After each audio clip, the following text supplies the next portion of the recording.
Assalamualaikum warahmatullahi wabarakatuh. Perkenalkan, nama saya Helmalia Putri, NIM 202020203014. Baiklah, di sini saya akan menyampaikan materi yang pertama, yaitu faktor penyebab dari akhlak mulia. Yang pertama yaitu faktor internal. Adapun yang menjadi faktor internal dari akhlak mulia adalah sebagai berikut. Yang pertama yaitu insting atau naluri. Insting atau naluri adalah karakter jiwa seseorang yang dibawanya sejak lahir. Faktor ini merupakan faktor yang pertama yang memunculkan sikap dan perilaku seseorang.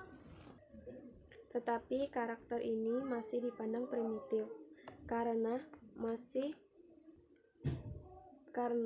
faktor ini masih perlu diarahkan dan perlu didikan.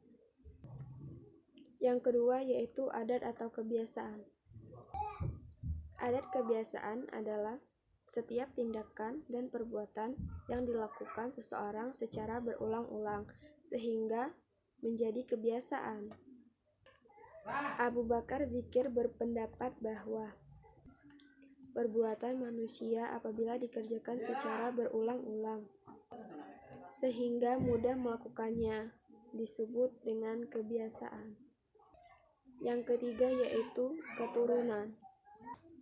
Maksudnya yaitu berpindahnya sifat orang tua kepada anak tersebut, yaitu sifat-sifat asasi pada orang tua. Baiklah, mungkin itu saja yang dapat saya sampaikan. Lebih dan kurangnya saya mohon maaf. Wassalamualaikum warahmatullahi wabarakatuh. 2. Faktor eksternal. Faktor eksternal yaitu segala sesuatu yang berada di luar individu yang berpengaruh baik secara langsung maupun tidak langsung, baik disadari maupun tidak disadari, terhadap pembentukan mental dan karakter. Ada dua macam. A. Lingkungan alam. Alam yang melingkupi manusia merupakan faktor yang mempengaruhi dan menentukan tingkah laku seseorang. Lingkungan alam dapat mematangkan pertumbuhan bakat yang dibawanya. Perbedaan antara individu yang hidup di lingkungan alam yang tandus, gersang, dan panas dengan individu yang hidup di lingkungan alam yang subur dan sejuk. Lingkungan alam ini dapat berpengaruh terhadap perangai dan pembawaan seseorang. B. Lingkungan pergaulan.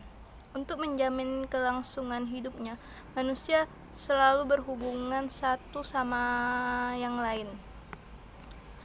Itulah sebabnya manusia membutuhkan pergaulan. Dengan adanya pergaulan, manusia saling mempengaruhi, seperti dalam pemikiran, sifat, dan tingkah laku. Lingkungan pergaulan ini meliputi hal-hal berikut. 1. Keluarga atau rumah. Keluarga merupakan salah satu sumber yang memberikan dasar-dasar ajaran bagi seseorang yang merupakan faktor terpenting dalam pembentukan mentalnya. 2. Lingkungan sekitar. Lingkungan sekitar adalah lingkungan yang di luar rumah, tempat individu bersosialisasi dengan tetangga pada khususnya dan masyarakat pada umumnya, sehingga memberikan pengaruh terhadap kepribadian, mental, dan perilakunya. 3. Lingkungan sekolah atau tempat kerja.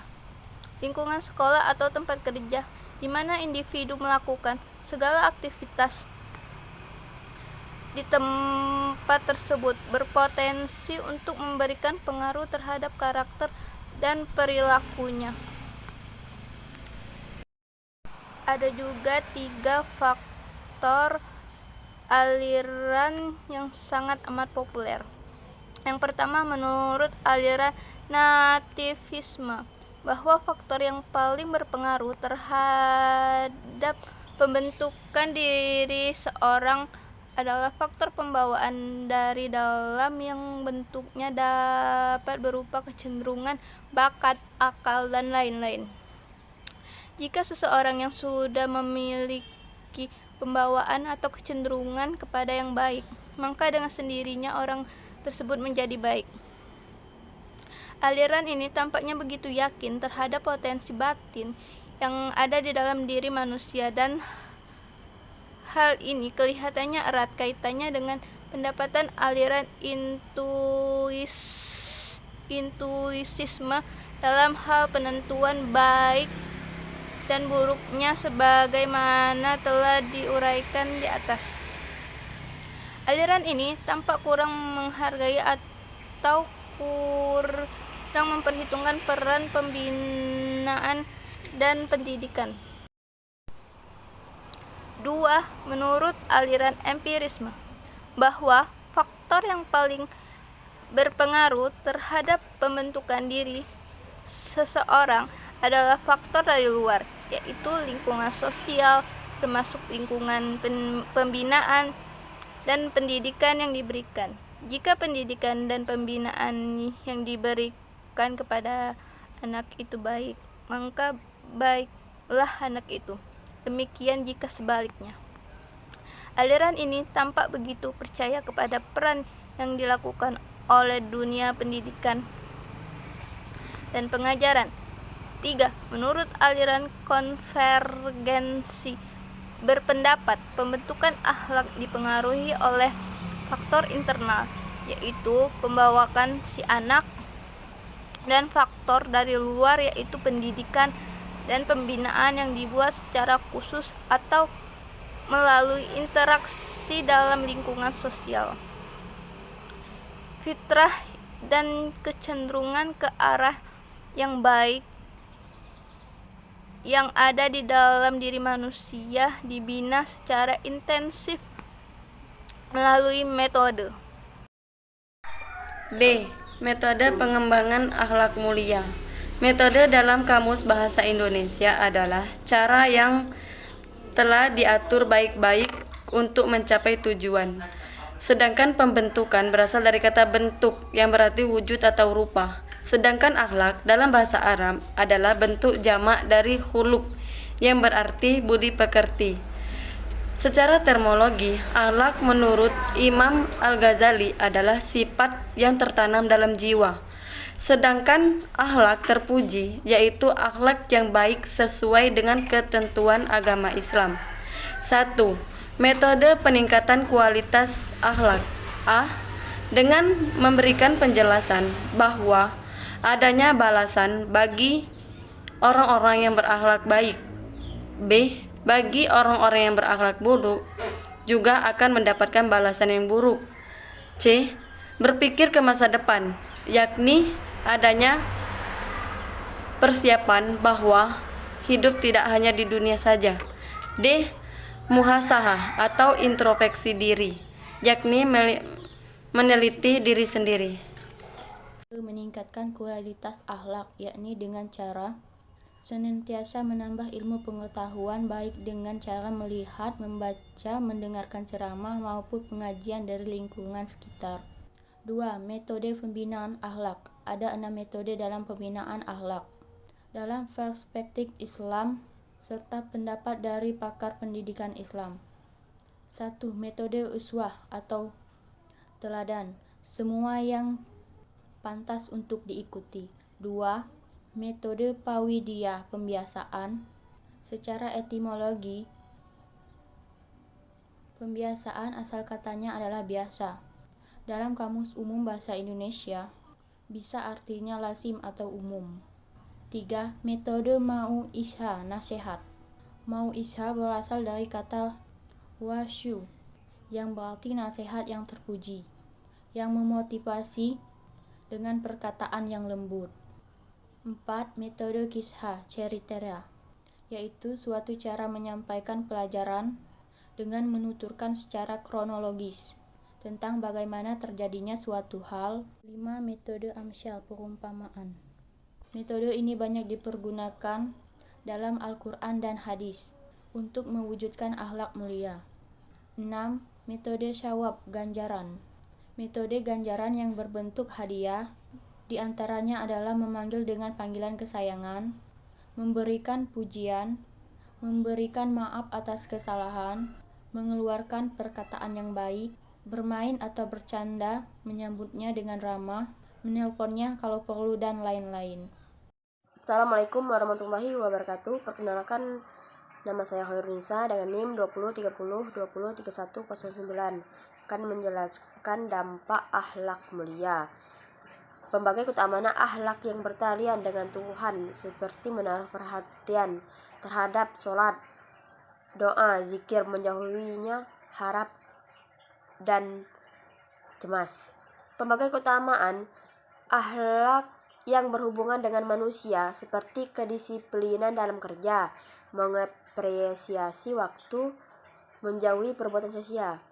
Pembagai keutamaan akhlak yang mengemuka terkait dengan orang lain seperti bersikap rendah hati, berkata dan bersikap jujur, persaudaraan dan persatuan, menjaga amanah, menunaikan hak kedua orang tua.